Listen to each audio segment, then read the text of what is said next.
এবারটা সত্যিই এখন প্র্যাঙ্ক করছে, কারণ কখনো বৃষ্টি, কখনো রোদ, আবার কখনো রাতের বেলায় ঠান্ডা। এইরকম অবস্থায় শরীরে দিয়েছে 12টা বাজিয়ে।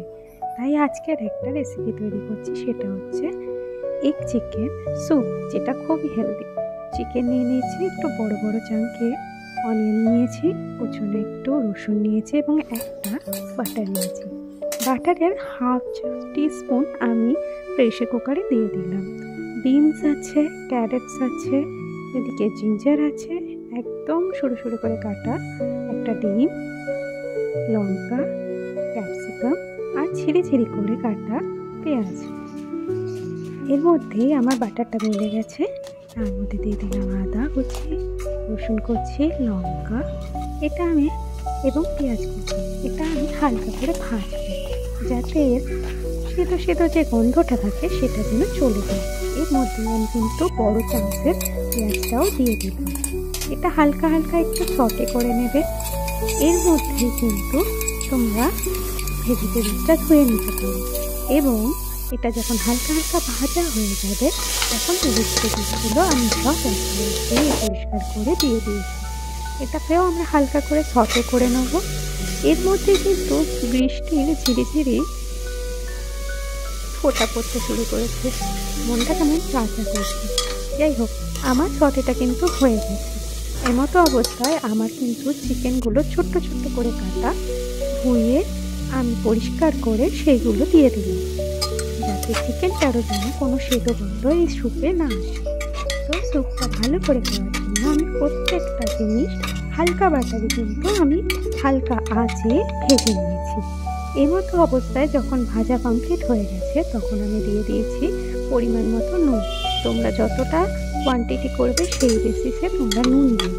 তার মধ্যে দেওয়া হয়েছে ব্ল্যাক পেপার, যাতে স্বাদটা খুব সুন্দর হয়। তো যাই হোক, এটাকেও একটু সটে করে নিলাম।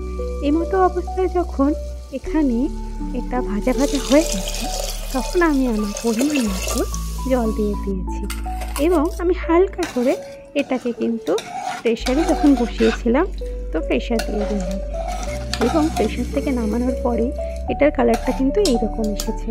এই মতো অবস্থায় আমি একটা ডিম যেটা নিয়েছিলাম সেটাকে ফাটিয়ে নিলাম, এবং ওটাকে আমি আস্তে আস্তে হালকা হাতে প্রেশার কুকারের মধ্যে হালকা সিমে রেখে আমি প্রেশার কুকারের মধ্যে দিয়ে দিলাম। এবং তোমরা কিন্তু এখন দেখতেই পাচ্ছ ডিমটা কিন্তু একটাই, এবং স্যুপটা খুব ভালো হয়েছে।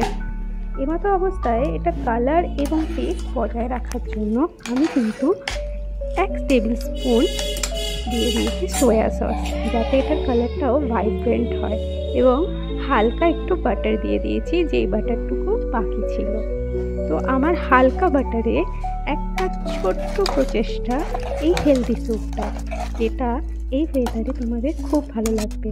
যখন বৃষ্টি পড়বে জানলার পাশে বসে এই এক বাটি স্যুপ যদি খেয়ে ফেলো, মনটাও খুব ভালো লাগবে, আর শরীর তো অবশ্যই ভালোবাসবে, এবং শরীরে যত ঠান্ডা রোগ আছে সেটা নির্মূল হবে। যাই হোক, আমার এই ভিডিওটা এবং প্রচেষ্টা যদি আপনাদের ভালো লেগে থাকে তো অবশ্যই একটা ছোট্ট লাইক করে দিয়ে যাবেন, আর সাপোর্ট দেখিয়ে একটু সাবস্ক্রাইব করবেন। ধন্যবাদ।